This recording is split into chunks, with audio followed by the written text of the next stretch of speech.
अस्सलाम वालेकुम दोस्तों, मैं हूं आतिफ मजीद। मैं इस वक्त मौजूद हूं एम एच खान साहब के साथ।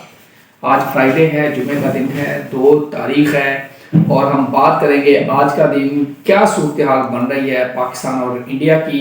इस पे बात करेंगे। इमरान खान इस वक्त क्या सोच रहे हैं, क्या कर रहे हैं। इमरान खान 5 जून को आ रहे हैं, नहीं आ रहे, क्या होने लगा है, इस पे बात करेंगे।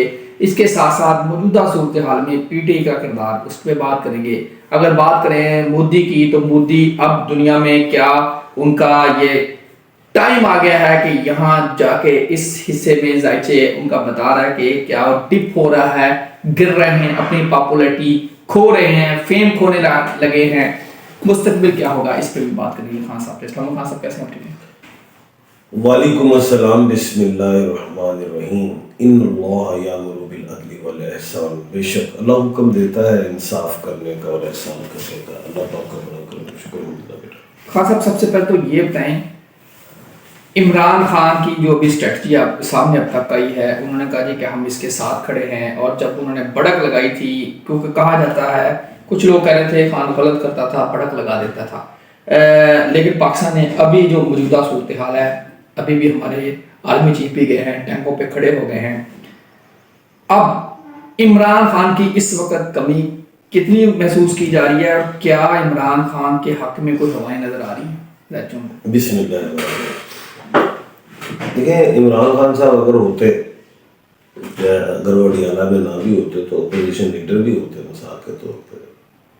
अभी भी अपोजिशन ही है तो बाहर होते, और तो मेरा ख्याल से ये नौबत ही नहीं आनी थी कि इंडिया ये ड्रामा करता, क्योंकि कौम सारे साथ होते तो टाइम तो साथ है जंग के हवाले से, जंग के हवाले से तो सियासी जो है वो तनाव कम होता है। तो इंडिया को ये चीज़ सोचनी होती है, मोदी यार उनके अंदर तो सियासी तनाव नहीं, सियासी जब, लेकिन सर ये अच्छी चीज़ है, इंडिया के अंदर तनाव बढ़ रहा है और पाकिस्तान के अंदर सारी कौम इस मामले पे ऐसे खड़ी हुई है। पीटीआई ने भी ये बात की। सियासी तनाव हो तो दुश्मन मुल्क जो होता है वो फायदा उठाता है उस चीज़ का।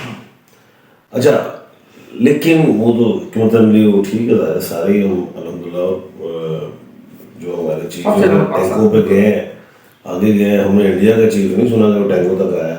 मैंने तो कहा है कि हम तो शहीद होने के लिए या गाजी के लिए रुकते हैं। चलो खैर, ये एक अच्छी चीज़ है, लेकिन सितारों में ज़रा चेक करते हैं थोड़ा सा कि हफ्ता इतवार मैंने बताया हुआ, मैंने कहा था कि जुमेरात और जुमा मुनाफकत हो सकती है। कोई मुल्क कह गया नहीं बैठो बैठो बैठो, अब आपने देखा मुल्क आ गए हैं, बिल्कुल आ गए। जो मैंने पेशेंट को किसी, अब वो लगता मामला टल गया, मामला टल गया। और वो उधर इंडिया जो है, मैंने कहा वो बनिए हैं, और वो जो है बजाय हम अपने पाकिस्तान की तरफ देखते हैं ना मीडिया को, तो ऐसे लगता है कि उनका मौकफ कमजोर हो गया। किसका? इंडिया का, जी हमने ये किया है जो पहलगाम वाला। लेकिन अगर इंडिया अपने मौकफ में कमजोर हो जाता है, या वो इंडिया डाल देता है जी राह पे अपनी कि जी आपकी ये वो जो थी जेलसी रिपोर्ट, ये वो सारा, तो मोदी खराब होता है अवाम के हाथों। क्योंकि उसके इलेक्शंस भी आ रहे हैं अभी, कौन से आ रहे हैं? बिहार के वो क्या है आगे, लेकिन उसके लिए ग्राउंड भी बना रहा है। मेरा माइंड जो है अभी भी फंसा हुआ है कि आज का दिन जुमा, आज भी मुनाफत हो सकती है। हफ्ता इतवार लड़ाई या सर्जिकल स्ट्राइक ही हम कहेंगे, वो होने का अंदेशा है। लड़ाई का है, हाँ, क्योंकि हफ्ते के डिजिट्स को पहले भी आपको अनाउंस किया हुआ है कि वो 3/5/2025 17 बनता है, 1 और 7 8 बनता है। 8 पे लड़ाई है, हफ्ता और इतवार, और जो इतवार है वो 4/5/2025 18 बनता है, 9 8 और 9 गुजर गई बगैर लड़ाई के। तो आप कह सकते हैं कि दोनों ने कोई और रास्ता सोचना है, वो इंडिया कोई और सोचेगा, हम कोई और सोचेंगे। लेकिन 8 और ये जो है 3 और 4 खतरे की घंटी है। मैं बनियों पे यकीन नहीं कर रहा।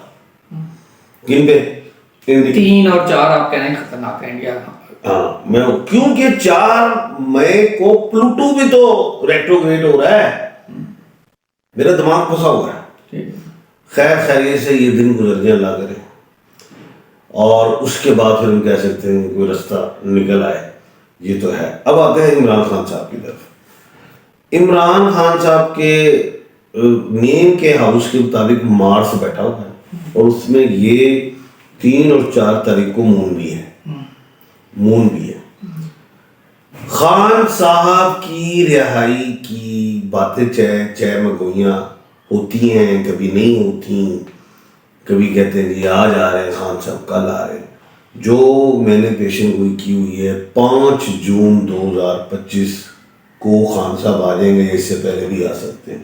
खान साहब की रिहाई पक्की है, जंग हो जंग ना हो, खान साहब आ रहे हैं। और ये आना आवाम के लिए भी, हुकूमत के लिए भी अच्छा है। अच्छा है। और दुश्मनों, जो दुश्मन ममालिक हैं, उनके लिए खतरा है।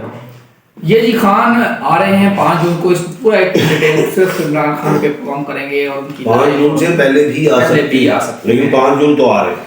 बिल्कुल जी, खान साहब आ रहे हैं। खान साहब अगर मैं बात करूं, अगर मैं थोड़ा सा अब ले जाऊं आपको, इंडिया कह रहा है कि हमने राफेल तैयारी बना लिए और हम बहुत बड़ा कोई कारनामा दिखा देंगे, बड़ा कुछ हो जाएगा। लेकिन अब मुझे जो लग रहा है कि अगर मैं थोड़ी सी बात करूं कि इंडिया का पाकिस्तान से बजट तो बहुत बड़ा है, दफाई कुव्वत दुनिया की 5वीं बड़ी इंडिया दफाई कुव्वत है, इसमें कोई शक नहीं है। उनका बजट 86 अरब डॉलर पिछले साल, पाकिस्तान की इकॉनमी से कई गुना ज्यादा उन्होंने बजट अपना दफा पे लगाया, और सारा कुछ वो अपनी कौम को भूखे मार रहे हैं, दफा पे लगाई जा रहे हैं। नंबर 1। अगर मैं बात करूं, हमारे पास F-16 और JF-17 थंडर जो कैसे ही गन और ठोक देते हैं। अब उनके पास जो उनके मामलात हैं, राफेल अब आ गया, वो कह रहे हैं जी राफेल हमारे लिए बड़ा कुछ करेगा, हम चाइना से निकल के, रशिया से निकल के हम सारा अमेरिका और यूरोप की जो अच्छी टेक्नोलॉजी खरीद रहे हैं। ये फजाओं में राफेल हमने जाल बता दिए। फौज उनकी बड़ी है, 14-14.5 लाख फौज है, हमारी 7 लाख के करीब फौज है। फिर उनकी फजाइया बहुत बड़ी है, फजाइया में भी अगर बात करें तो 1.5 लाख के करीब उनके गार्डन है फजाइया में, और हमारी कुछ 70,000 है। फिर उनकी जो नेवी है 75,000 है, हमारी 30-35,000 है। सबमरीन उनके पास बहुत ज़्यादा है अगर कंपैरिजन इस तरह किया जाए। लेकिन एटम बम दोनों कंट्रीज के पास है। कौन सी, क्या एटम रोकेगा इस जंग को, क्या दुनिया रोकेगी इस जंग को, क्या जज्बा रोकेगा, कुव्वत ईमानी रोकेगी, क्या नजर आ रहा है? कुव्वत ईमान तो डेफिनेटली रोकती है हर चीज़। देखिए बात यह है कि पाकिस्तान जो है ना, रकबे के हवाले से इंडिया के रकबे से छोटा है, और उसका रकबा बहुत बड़ा है। उसने अपने रकबे को और बॉर्डर्स को भी देखना है। और हमारा जो रकबा, हमारा मुस्लिम कंट्रीज हैं दोनों साइड पे, अफगानिस्तान और ईरान, ठीक है। हमारी फौज यहाँ लगी, अफगानिस्तान के बॉर्डर पे भी लगी हुई है। उनकी बहुत ज्यादा फौज का हिस्सा जो चाइना के साथ बॉर्डर है लगा हुआ। तो ईरान से तो दहशतगर्दियाँ छोटी मोटी हो जाती हैं, अफगानिस्तान से ज़्यादा हमारी कोई जंग नहीं है, दहशतगर्दी हम मारते रहते हैं, ठीक है, वो इतना मामला नहीं है। जो मामला है इंडिया का, इंडिया इस खित्ते में अपने आप को बदमाश समझता है, चाइना अपने आप को दुनिया में एक टॉप का ये समझ लो पावर समझता है, बिजनेस के वाले से सुपर पावर समझता है, वो है भी। नो डाउट कि मैंने दुनिया देखी, इंडिया की प्रोडक्ट भी पूरी दुनिया में नजर आती है, चाइना की भी आती है, खित्ते में भी इंडिया की यानी कि व्हीकल्स वगैरह मैंने बांग्लादेश तक चलती देखी है, नेपाल वगैरह ये सब देखा है, नो डाउट वो भी एक मार्केट, स्ट्रॉन्ग मार्केट है। फौज बड़ी का ताल्लुक वो सिर्फ पाकिस्तान के लिए इसने नहीं रखी है, उसने अपने बॉर्डर्स के लिए रखी है। ये वाली जो लड़ाई है, अब इस खित्ते में एटॉमिक पावर कितने हैं? 4 है न्यूक्लियर, जो एक रशिया होगा, एशिया में 4 है, चाइना भी, चाइना है, पाकिस्तान में इंडिया है, 4 है। तो बदमाशी तो कोई भी किसी की नहीं मानेगा। अच्छा, अब जो इतना असला हमारे पास है वो 25 करोड़ आवाम की हिफाजत के लिए बहुत ज़्यादा है, उससे भी ज़्यादा है, ये बात है मेरा। उसको 1.25 अरब के लिए चाहिए। अगर हम गौर करें तो आधा हमसे थोड़ा ज़्यादा है, वो आधा ज़्यादा है, ये नहीं तो 75 हमसे आगे है, ये बात ध्यान में रखना। जैसे उसके हमारा समुंदर उसका समुंदर एक ही है, वो बहरे हिंद और बहरे अरब हम जो हैं, तो एक वही फाइट है ना, बाकी सारी पट्टी है। एटॉमिक पावर की लड़ाई जो होता है, एटम बम चला देना, ये नहीं होना। ये मैं बारहा कह रहा हूँ। ट्रेंड और प्रोफेशनल मुल्क पाकिस्तान है, ये याद रखिएगा। फौज जो है हमारी, एयरफोर्स के हवाले से देखें, नेवी से देखें, ये बर्री फौज या माउंटेन जितने भी हमारी गुरीला, सारे बड़े कमाल है, इसमें कोई ऐसी चीज़ नहीं है। जंगें हौसले से जीती जाती हैं और वो अल्हम्दुलिल्लाह है मुल्क पाकिस्तान कलमे के नाम पे बना है। क़यामत तक हमारा मुल्क है, लेकिन ये नहीं हमने कहीं सुना और पढ़ा कि क़यामत तक हिंदू मुल्क है। ये हमने जरूर सुना है और पढ़ा है कि जो दुनिया में जंगें होनी है मुसलमानों की सुन्नियों के साथ होनी है। बिल्कुल सही, बहरे हिंद होना है। अच्छा, ये हमने जरूर सुना है कि सुन्नी और क्रिश्चियन एक हो जाएंगे, टाइम आएगा कि मुस्लिम और ईसाई इकट्ठे हो जाएंगे और सुन्नियों को मारेंगे। ये जरूर सुना है इमाम मेहदी आएंगे, ये भी सुना है हज़रत ईसा आएंगे इमाम मेहदी के पीछे नमाज अदा करेंगे। तो इस सारा टाइम आना है। अभी 1.25 अरब ये जो है इंडिया है, इससे ये नहीं है कि हमें कुछ हो गया, ऐसी कोई बात नहीं है। इस खित्ते में अगर ये अल्लाह की मेहरबानी हम पे, अगर हम मिसाल के तौर पे हमारे मुल्क में कोई खुदा ही आफत आए, फॉर एग्जाम्पल, अल्लाह ना करे, तो ये नहीं है हमें 150 कंट्रीज आगे इमदाद दे देंगे, क्योंकि हमारा खित्ता जोग्राफी वाले से ऐसा है कि यहाँ पे चाइना है, इधर इंडिया है, हमें चाइना ही देगा। वो चाहेंगे कि यार ये सरवाइव करे पाकिस्तान। जब पाकिस्तान सरवाइव करेगा तो हम ठोक के रखेंगे इसको, इंडिया को।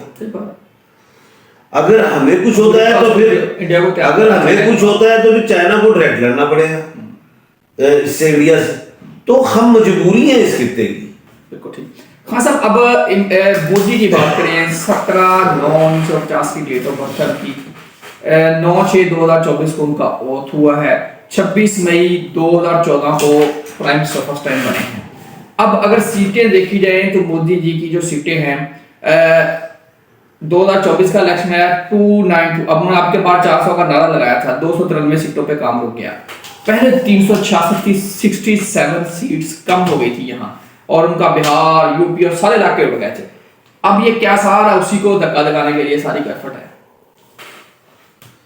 अच्छा, ये देखिए 67 सीट्स कम हुई, पहले 366 ली, फिर 393 ली, 67 6 और 7 बनते हैं 13, 1 और 3 4। मोदी को केतु वो राहु खा गया, 2025 में राहु खा गया। अब दोबारा, अभी इसको पता ही नहीं है कि 4 नंबर पे ये हारा है और फिर 4 अफेयर भेजे। अब वो अंदर आ जाते तो मैंने चैलेंज किया था, एक आधा गिरा देते हैं पिछले प्रोग्राम 2025 एंड पे जाते रहते, ये बताएं। अच्छा, अब बात ये है मौजूदा सूरत हाल में, मैं आपको फिर बता रहा हूँ, मैं फिर ये बता रहा हूँ, आपको दिखा देता हूँ। अच्छा, एक फिर मैं बात बता रहा हूँ, ये जो केतु है ये 18 मई को ये उसमें जा रहा है संघ राशि में, जो उसको ठोकेगा। मैंने एक बात आपके पिछले प्रोग्राम में की थी कि 14 मई तक हम पे ये इंटरनेशनली प्रेशर देने की कोशिश करेगा, अगर हम उस प्रेशर से निकल जाएंगे। हमने जमाने नहीं हमारी गड्डी में हमने चूड़ियाँ पहनी गई, और 14 के बाद मैंने कहा था इसकी उल्टी गिनती शुरू होगी। 14 मई के बाद उल्टी गिनती शुरू, ये पूरा प्रोग्राम इस पे हम करेंगे, राहु केतु और मोदी। और 4 नंबर है, 2025 का नंबर 9 है, वैसे मैंने सुना है 4 का घर 9 ये देखो बना दिया मैंने आपको। चलें जी, 0 का घर, 5 1 का घर, 6 2 का घर, 7 3 का घर, 8 4 का घर, 9। बोलो ना बात। 9 का घर 4, ये पूरा, ये आप अगला प्रोग्राम जरूर देखिएगा, इस पे हम बताएंगे 9 का घर 4 2025 में मोदी कैसे होने जा रहा है। अल्लाह ताला आप सबका हमें नसर और दुआ करें, अमन हो, मोदी को भी होश आए, इंडिया के लोगों को खास तौर पे उनको स्टैंड लेना चाहिए। जितने वहाँ मुस्लिम हैं, सिख हैं, जितने भी हिंदू भी हैं, उनको भी इस बात में सोचना चाहिए कि मोदी के लाभ को सबको मरवाने पे तुला हुआ है। बाकी मुसलमान, एक बात मैं बता दूं कि हमारे पास JF 17 है, इसका मतलब पूछ लें, 1 और 7 8 बनता है। ये भी 8 का 8 आ गया जी, ये लड़ाई का घर है इस पे। और अबे छेड़ा तो हमने तैश नैश कर देना, उड़ा के रख देना कि JF 1 और 7 8 है, JF 17, और मैंने 8 को बताया लड़ाई का अभी हमने तबाह करके रख देगा। अभी हमने JF 17 नहीं लेके आए मैदान में, हमेशा 16 लेके आए। ठोक देगा ये, मैं बता रहा हूँ। बताइए। और 2 F है हमारे पास, ये जो F16 है ये F मुशरी है, और वो JF 17 है, ये ज़हन में रखना, ज़हन में रखेंगे। अल्लाह ताला आप सबका हमें और F16 1 और 6 7 है, ये याद रखना। हमने दिखानी सजी है, मारनी कभी है। अगले प्रोग्राम में दिखाएंगे आपको असल कहानी है। आतिफ रमेश खान साहब को दीजिए इजाजत। पाकिस्तान जिंदाबाद। पाइंदाबाद।